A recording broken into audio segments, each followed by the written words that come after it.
Here's some notes from some early talks when I first met Sifu Damon Bramich. He was a disciple of Fu Shenwan, who was the son of Fu Zhongwen.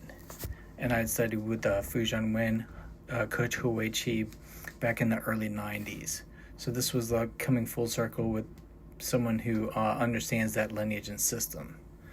So in one of the early talks, Damon had just been with Fu Shenwan at his deathbed. He was in the hospital in the last final days of Fu Shenwan's life.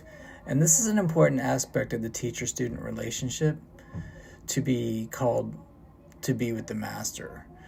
And at that time, Damon was told many important stories about the Yang family transmission, oral history, and we'll talk about that a little bit. So Damon is what's called a 2T. He's a senior with Fu Shenwan. He considers Fu Shenwan his Kung Fu father in the classical way. And after all, Fu Shenwan was Yang family by blood. Damon represented the Yongnian family internationally and had been under the guidance in the family art for over a quarter of a century. Once a 2D, always a 2D. But most people stop at that stage when they bow down. Only a couple people outside the family have ever even been taught Tai Chi Kung Fu. It's just too difficult. And his Chinese name is Fu Wudang. So Damon was saying that Fu Shenwan was telling him that the Yang family Tai Chi is actually Mian Quan, or cotton boxing. That's the original name of the Yang family Kung Fu, and it comes from Changxin. And the Taoist connection is to Wudang from Jianhou, who taught Changxin Mian Quan. And all of our Yang style boxing that we do derives from the Mian Quan, and it's fundamentally different from the Chen style of Tai Chi. The Yang Tai Chi boxing, the family always had a strong relationship with several Taoist monasteries, and it is said that Yang Banhou learned Wudang sword while staying at the monastery. And this form later became the Yang family sword form. A lot of people now have been trying to ride the bandwagon, saying that they have some kind of connection to Yang Banhou or Yang Shaohou, and it's beyond us why people are making these claims, because Yang Banhou died 125 years ago, and he was Yang LuChan's son, and he's only, those guys are only a link in the generational chain, and they're important. But if you truly want to seek like Yang Banhou's Kung Fu or Yang Xiaohou's, you won't find it in Guangfu or at the Yang Banhou school in Yongnian. There's a lot of rip-offs cashing in on the commercialism of the Yang family name. In regards to Yang Banhou, he had one son, Yang Zhaopeng, and Yang Zhaopeng was regarded as a very humble man and stayed in the village of Guangfu. He trained with his father's uncle and cousins like Yang Shaohou, Yang Zhaoyuan, and Yang Chengfu, and Yang Zhaopeng became the leading teacher in Guangping, when the others had moved north to Beijing and then later Shanghai. The true Yang Banhou style resides in the Han's and Fu's lines in Guangfu.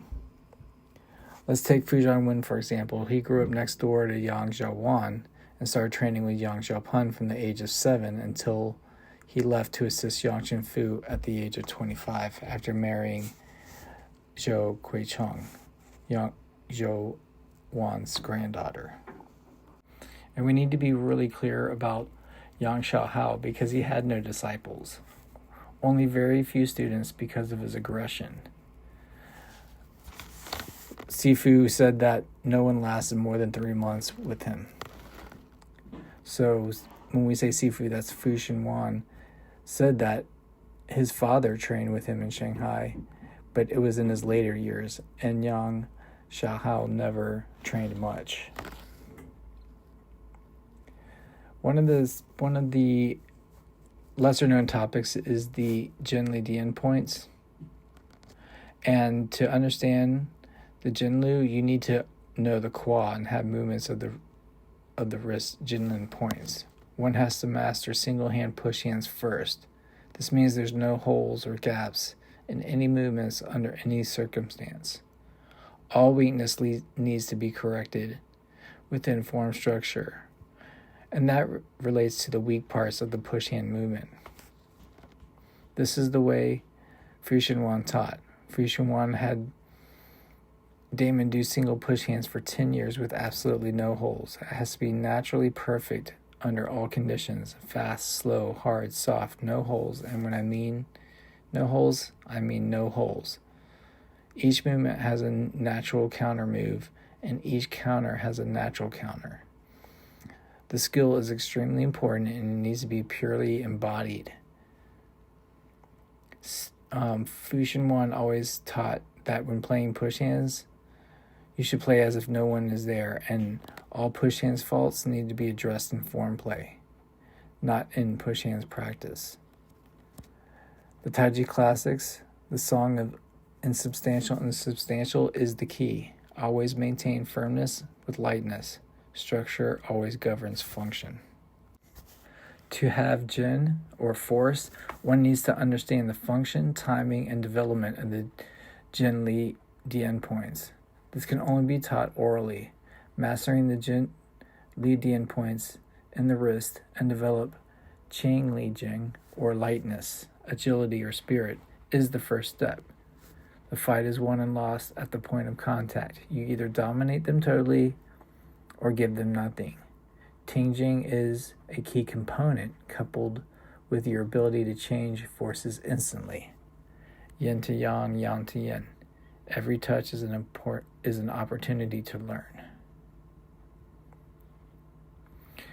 And the points, these Jin Li Dian points, are they acupoints? Yes and no. It's not just points, it's the functional relationship to everything else that is important, and it is forever changing and non-stopping. The Jin Li Dian points are the gateway to something bigger, the holy grail of Tai Chi Chuan, true small frame. The changes are not just in the wrist, they match changes throughout structure, both internally and externally. You have to earn it. Nothing is given for free, so train. Train again and train some more. Damon says there's very little of the oral method written in the Tai Chi Classics.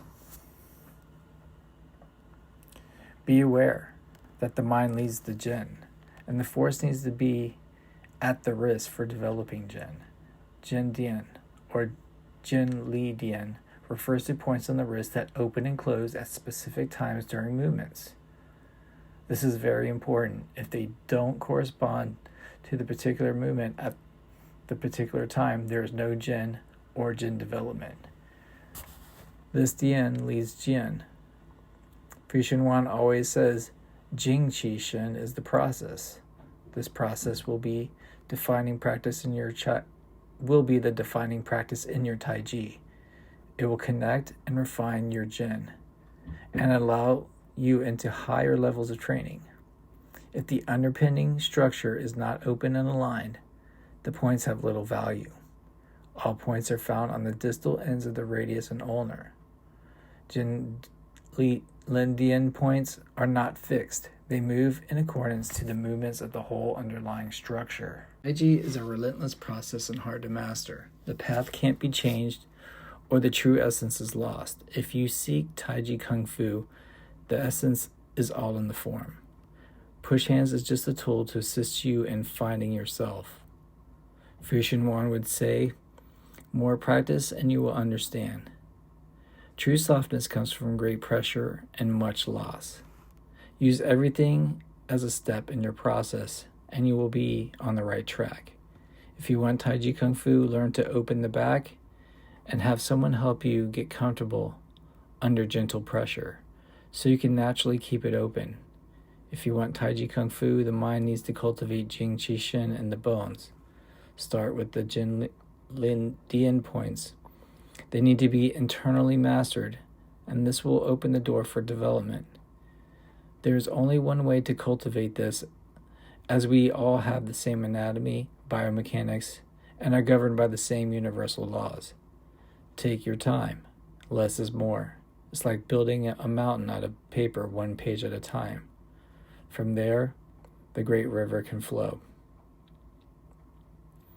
I asked Damon about various special warm-ups, Neigongs, Baduajin, Qigong, special exercises that people are saying are secret methods. Damon told me to lose them. They only devalue the form and waste valuable time. Use the form as a warm-up. You just work your way into it. Fuxian never did warm-ups and never holds a static stance. You need to create a body and mind that is set ready all the time, something like a cat.